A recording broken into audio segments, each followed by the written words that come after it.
Hi, this is Mohammed Sadiq. In this session, we'll learn how do we remove the duplicate rows in Excel. Now, let us look into this particular data. I just have this employees table here where I just have the employee ID, first name, last name, and salary. And when you look into this, we have the data, but there are some records which has been duplicated, stored repeatedly.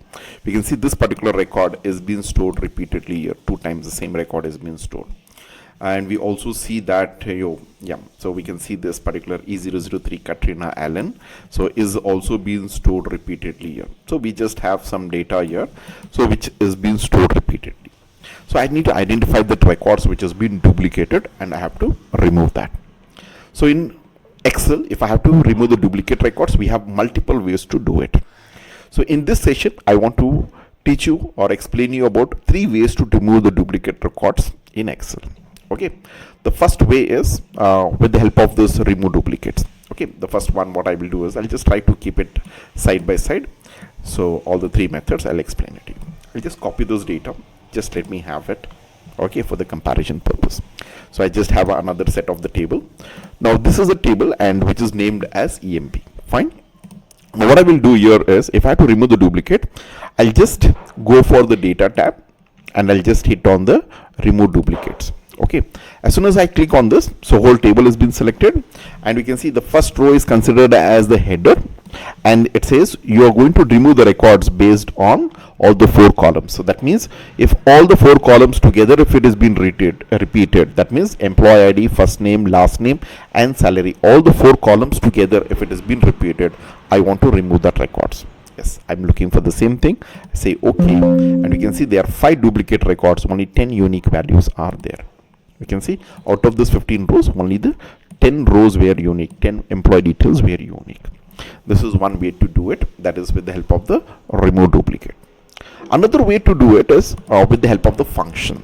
Okay, with the help of the function. Let us do with that. So I'll just say is equal to, there is a function here called as unique.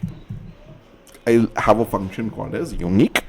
Now unique takes an array, that is the name of the table. You can either type the name of the table or just focus on this table. You can see when there is a diagonal arrow there, the whole table has been selected, or the name of the table is EMP. That's it. This will automatically just get the unique values from that table. Okay, so you can see all the unique employee details are being retrieved. It's a simple function, unique and the name of the table. Now this will not get the heading, so you can write a formula to write the heading, or you can copy and paste it. Fine, I'll just do a copy and paste. Fine. This is the second way to do it with the help of the function. We have another way to do it is with the help of the Power Query. So what I will do is I have to take this particular data to the Power Query editor, and there we perform the transformation, and then we'll bring the data back. Okay, after removing the duplicate records. So how do we go to the Power Query editor is just focus on the data and go to the data tab. In the data tab, you can see we have get or transform the data from the table or the range. You can see here there is an option here called as from the table or the range. Select this. Since we have selected the EMP table, the whole table is brought into my Power Query editor. You can see this is my Power Query editor.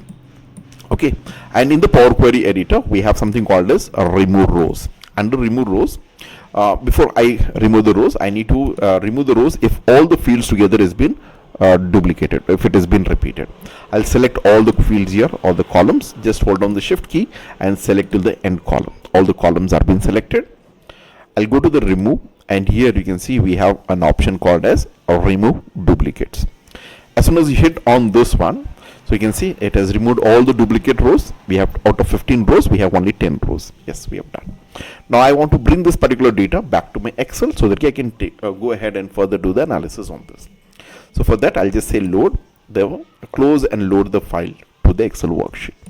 I'll just hit on this. Where do you want to get in? I say I want to load the data to the existing worksheet. I'll just keep it aside next to this. Say OK. Fine. So now you can see we have 3 ways, okay, where we have removed the duplicate rows. From the 15 rows, we have brought only the unique values. One is with the help of the remove duplicates. Second one is with the help of the function called as unique. The third one is with the help of the Power Query. Fine. Here now, what is the difference in all this? So in all the 3 cases, we are getting the unique values. You're removing the duplicate values. Now let us take an example. I'll add some records here. I'll take the employee E say E101. I'll just say the first name is Sadiq. I'll give it as Sadiq, that is my name. I'll just say last name is Muhammad, and I'll just say some 12,500 is the salary. Cool. I've added this data.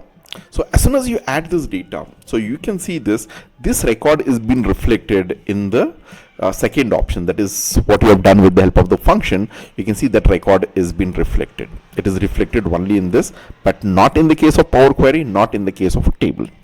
So that means when you do anything with the help of the function, so it since this is a table, so table gets automatically expanded, and this function is referring to the table, and automatically what is happening, it is getting the new data is been updated. Since it's a function, it gets reevaluated automatically.